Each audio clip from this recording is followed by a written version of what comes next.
ወለጋ ላይ የአማራ ተወላጆች ላይ በርካታ ግፎችን ሲፈጽም የነበረው የኦሮሚያ ልዩ ኃይል የመከላከያ ዩኒፎርም በመልበስ በአማራ ክልል ስምሪት ተሰጥቶታል ተባለ። ከ40 በላይ በሆነ ዙር ሰልጥኖ የተመረቀው የኦሮሚያ ልዩ ኃይል ተመናምኖ ሊፈርስ ጫፍ የደረሰውን መከላከያ ሰራዊቱን እንዲተካ ነው መለዮ ልብሱን በመልበስ በአማራ ክልል እንዲሰማራ የተደረገውም ሲሉ ወታደራዊ ምንጮች መረጃውን አጋርተዋል። መረጃውን በዝርዝር ይዘነዋል፣ ታደምጡታላችሁ።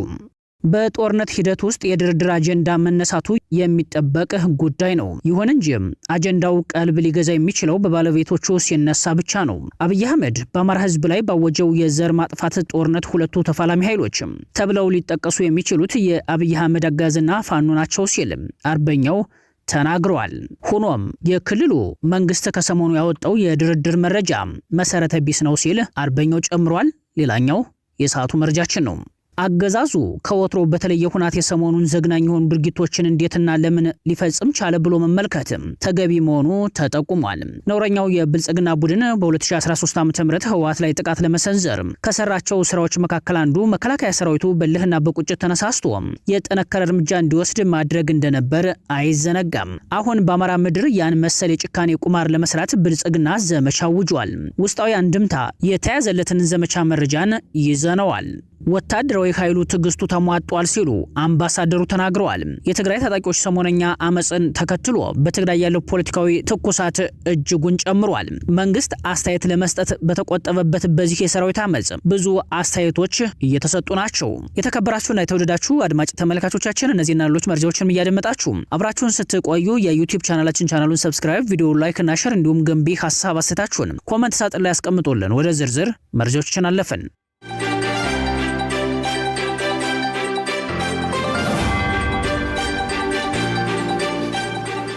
ወለጋ የአማራ ተወላጆች ላይ በርካታ ግፎችን ሲፈጽም የነበረው የኦሮሚያ ልዩ ኃይል የመከላከያ ዩኒፎርም በመልበስ በአማራ ክልል ስምሪት ተሰጥቶታል። ከ40 በላይ በሆነ ዙር ሰልጥኖ የተመረቀው የኦሮሚያ ልዩ ኃይል ተመናምኖ ሊፈርስ ጫፍ የደረሰውን የመከላከያ ሰራዊቱን እንዲተካ ነው መለዮ ልብሱን በመልበስ በአማራ ክልል እንዲሰማራ የተደረገውም ሲሉ ወታደራዊ ምንጮች ገልጸዋል።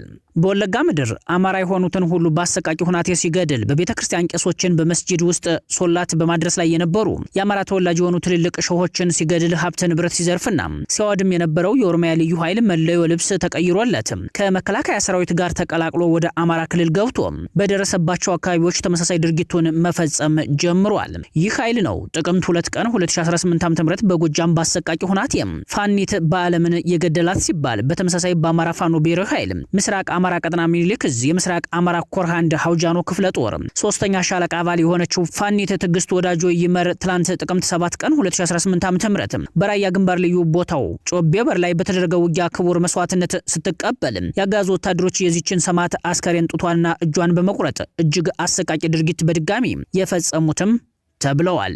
አሁን በክልሉ እየተካሄዱ ባሉት የግንባር አውደ ውጊያዎች በሁለቱም በኩል የጥይት ሞት የተጠበቀ ቢሆንም የሽመልስ አብዲሳ ልዩ ኃይሎች ግን የሀገር መከላከያ መለዮን በመልበስ አስከሬን የመቆራረጥ የጭካኔ እጃቸውን እያሳዩ ናቸው። ይህ ህዝብን ይበልጥ ያስቆጣ ሁሉም አማራ ለነጻነት ትግል ብቻ ሳይሆን አሁን ለመኖርና ላለመኖር የሚደረገውን ትንቅንቅ እንዲቀላቀል እያስገደደው ያለ ጉዳይ ስለመሆኑም ተመላክቷል። በሌላኛው መረጃችን በጦርነት ሂደት ውስጥ የድርድር አጀንዳ መነሳቱ የሚጠበቅ ጉዳይ ነው። ይሁን እንጂ አጀንዳው ቀልብ ሊገዛ የሚችለው በባለቤቶቹ ሲነሳ ብቻ ነው። አብይ አህመድ በአማራ ህዝብ ላይ ባወጀው የዘር ማጥፋት ጦርነት ሁለቱ ተፋላሚ ኃይሎች ተብለው ሊጠቀሱ የሚችሉት የአብይ አህመድ አጋዝና ፋኖ ናቸው ሲል አስረስ ማርዳምጤ ተናግሯል። የአማራ ክልል መንግስት ነኝ የሚለው ስብስብ የጸጥታና የፖለቲካ መዋቅሩ መፍረሱን ራሱን መንግስት መሆን እንደማይችል አውጆ ክልሉን ለፌዴራል መንግስት ካስረከበ ድፍን 2 ዓመታት አልፎታል ያለው አስረስ ማርዳምጤ ከዛን ጊዜ ጀምሮ ከፋኖ ይዞታ ውጭ የሆኑ የአማራ ክልል ከተሞችን የሚያስተዳድረው በጀነራል አበባው ታደሰ የሚመራው ኮማንድ ፖስት ነው ብሏል።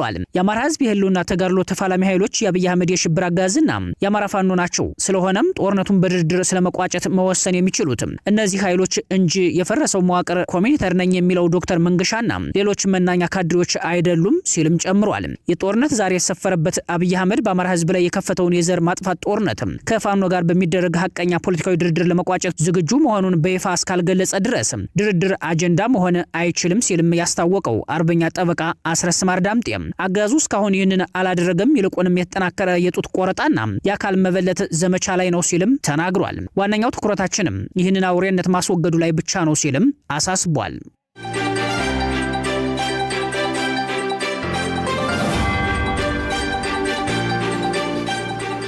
አገዛዙ ከወትሮ በተለየ ሁናቴ ሰሞኑን ዘግናኝ የሆኑ ድርጊቶችን እንዴትና ለምን ሊፈጽም ቻለ ብሎ መመልከት ተገቢ መሆኑ ተጠቁሟል። ነውረኛው የብልጽግና ቡድን በ2013 ዓ.ም ህወሓት ላይ ጥቃት ለመሰንዘር ከሰራቸው ስራዎች መካከል አንዱ የመከላከያ ሰራዊቱ በልህና በቁጭት ተነሳስቶ የጠነከረ እርምጃ እንዲወስድ ማድረግ እንደነበር አይዘነጋም። በዚህም ከሰሜን እዝ ጥቃት ጋር ተያይዞ ሰራዊቱን አጋድመው ኦራል ነዱበትም።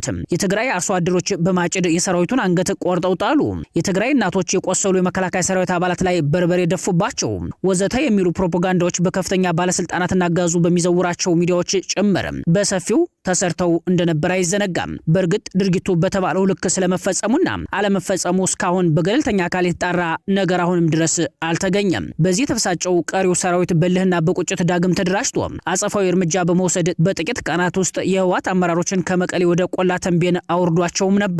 እነ አብይ አህመድና ቡድኑ ጓዶችህ በአሰቃቂ ሁናቴ የተጠቁ በሚል በሰራዊቱ ላይ ባሰሩት ከፍተኛ የሆነ የኢንዶክትሪኔሽን ስራ ለጊዜው የሚፈልጉትን በጥቂቱ አሳክተውም ነበር። በተመሳሳይ ይኸው ነውረኛው የብልጽግና ቡድን ሁለተኛ ዓመቱን በተሻገረው በአማራ ክልል ጦርነት የፋኖን ክንድ መቋቋም ሲያቅተው አርሶ አደሮችን በአሰቃቂ ሁናቴ ገሎ አስከሬናቸውን በተሽከርካሪ ጭምር ሲጎትት የታየባቸው ቦታዎች አሉ። ለምሳሌ ጎንደር ደብረ ታቦር ዙሪያ። በተጨማሪም ቆስለው የተገኙ ፋኖችን ይዞ በአሰቃቂ ሁናቴ አሰቃይቶ የገደለበት ሁናቴም አለ። ለምሳሌ ያክል ከወልዲያ በቅርብ ርቀት ዶሮ ግብር ላይ ሲዋጋ ቆስሎ የተማረከውን ፋኖ ሞላን አገዛዙ እነዚህንና መሰል ከሞራልና ከሴት እንዲሁም ከዓለም አቀፍ የጦር ህጎች በማፈንገጥ የሚፈጽመው አረመኔያዊ ድርጊት በአማራ ጥላቻ የሰከረ መሆኑን በገሃድ የሚያሳዩም ናቸው። ነገር ግን ሰሞኑን በተለየ ሁናቴ እንዴት ተመሳሳይ የሆነ ድርጊት ሊፈጽም ቻለ? እሱንም ከ500 በላይ የሚሆኑ ምርኮኞች በፋኖ እጅ እንደሚገኙ ያወቀ በዚህ ልክ የተሰዉ የፋኖ አባላት ታጋዮችን ጡት በመቁረጥ ምን ለማሳካት አስቦ ነው ብሎ ማስታወስ ተገቢም ነው። ፋኖ እጁን የሰጠ ወታደርን ተንከባክቦ ይይዛል በሚል መከላከያ ሰራዊቱ በፋኖ ላይ ያደረበትን እምነት ለመናድ አገዛዙ የሄደበት ርቀት እስከምን ድረስ ነው ብሎ መጠየቅም ተገቢ ሆኗል። አገዛዙ በአማራ ክልል በንጹሃን ላይና እንደ አጋጣሚ ከስንት አንድ ቆስለው በሚማረኩ የፋኖ አባላት ላይ ከሞራልና ከሴት ከባህልና ከእምነት እንዲሁም ከዓለም አቀፍ የጦር ህግ መርህ ባፈነገጠ መልኩ አሰቃቂ የሆነ ግፍ በመፈጸም በእጅ አዙር ፋኖ ተመሳሳይ የሆነ አጸፋዊ እርምጃ በመከላከያ ሰራዊቱ ላይ እንዲፈጽም እየሰራም ነው። ፋኖ በቁጣና በልህ ተሞልቶ በሚማረካቸው ወታደሮች ላይ አገዛዙ በሚያስበው ልክ ግፍ ፈጽሞ ቢያሳይ አገዛዙ ይህንን ድርጊት ቀሪውን ሰራዊት ለመቀስቀሻም ይጠቀምበታል። አሁን ላይ መከላከያ ሰራዊቱ ከወደ ፋኖ የሚሰነዘርበትን ጥቃት መቋቋም አልቻለም። መከላከያ ሰራዊቱ በያውደ ውጊያው ጠንክሮ ከመዋጋት ይልቅ ደቂቃዎችን ሳይቆይ ይፈርሳል። ፋኖ ምርኮኞችን እንደሚቀበልና እንደሚንከባከብ ሁሉም የመከላከያ ሰራዊት በሚገባ ተረድቷል። በዚህም በውጊያ ብቻ ሳይሆን ባዘቦት ቀንም ባገኛት መሽሎኪያ መንገድ ተጠቅሞ እድል ከገጠመው ከነትጥቁ ካለበለዚያ ግን ደግሞ ባዶ እጁንም እየፈረሰ ለፋኖ እጁን የሚሰጠው ሰራዊት ቁጥሩ ከቀን ወደ ቀን ጨምሯል።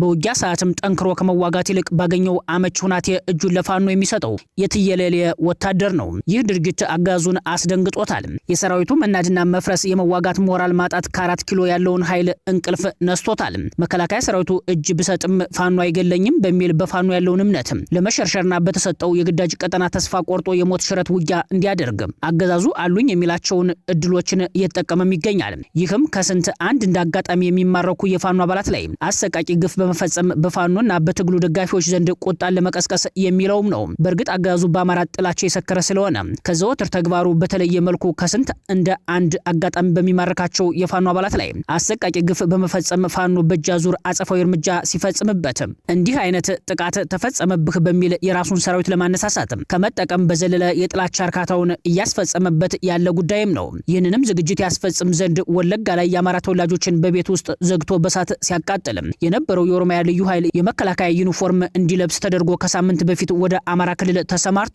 ይህ ገና በስልጠና ካምፕ ውስጥ እንዳለ የአማራን ህዝብ እንዲጨፈጭፍ በጥላቻ ኢንዶክትሪኔሽን የሚሞላው የኦሮሚያ ልዩ ኃይል መከላከያውን ተቀላቅሎ በአማራ ክልል ከተሰማራ ከሳምንት ወዲህ በጎጃምና በወሎ ቀጠናዎች እንደ አጋጣሚ ቆስለው በተማረኩ በሁለት ሴት የፋኖ አባላት ላይ ከጦር ህግና ከባህል እንዲሁም ከእምነት ባፈነገጠ መልኩ ጡት በመቁረጥና የሰውነት አካላቸውን በመበጣጠስ አሰቃቂ ድርጊት ፈጽሟል።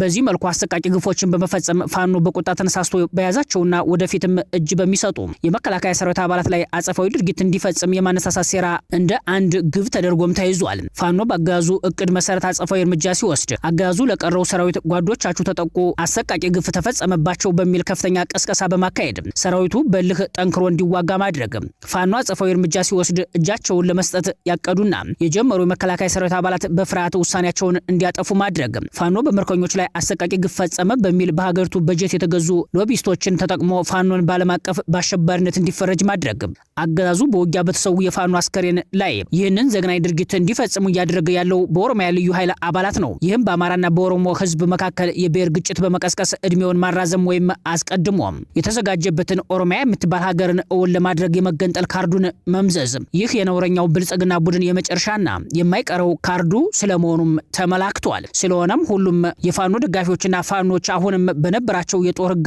ራሳቸውን አስከብረው የአገዛዙን ሰራዊት ማስወገድና ምርኮኞቹንም በአግባቡ በመያዝ የጦር ህግን በማክበር ለአማራ ህዝብ ብሎም ለኢትዮጵያውያን ነጻነት ሊታገሉ እንደሚገባ ተመላክቷል። የወታደራዊ ኃይሉ ትግስቱ ተሟጧል ሲሉ አምባሳደሩ ተናግረዋል። የትግራይ ታጣቂዎች ሰሞነኛ አመጽን ተከትሎ በትግራይ ያለው ፖለቲካዊ ትኩሳት እጅግን ጨምሯል። መንግስት አስተያየት ለመስጠት በተቆጠበበት በዚህ የሰራዊት አመጽ ብዙ አስተያየቶች እየተሰጡ ናቸው።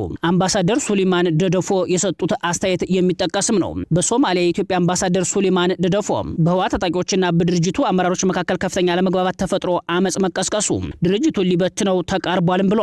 አምባሳደሩ በኤክስ ገጻቸው ላይ ባሰፈሩ ጽሁፍ የትግራይ ህዝብም ሆነ የድርጅቱ ታጣቂ ኃይል በህወሓት አመራር ላይ ትግስትና ተስፋው ተሟጧል ብለዋል። እንደ አቶ ሱሊማን ገለጻ ለዓመታት የድርጅቱ የጀርባ አጥንት የነበረው የታጠቀው ኃይል አሁን ላይ ለአመራሩ ጀርባውን በመስጠቱ የድርጅቱ የመጨረሻ ምሽግ እየተደረመሰ ይገኛልም ብለዋል። ህወሓትና የትግራይ ህዝብ አንድ ናቸው እያሉ ሲያጭበረብሩ ኑረዋል። አሁን ግን ከታጣቂዎቻቸው ጋር እንኳ አንድ መሆን አቅቷቸው እርቃናቸውን ቀርተዋል ያሉት አቶ ሱሊማን የተቀሰቀሰው አመጽ ተጨማሪ የህይወት መስዋዕትነት ከማስከተሉ በፊት የህወሓት አመራሮች በቁጥጥር ስር ውለው ለፈጸሙት ወንጀል ተጠያቂ መሆን አለባቸው ሲሉ በመግለጫቸው ላይ አሳስበዋል።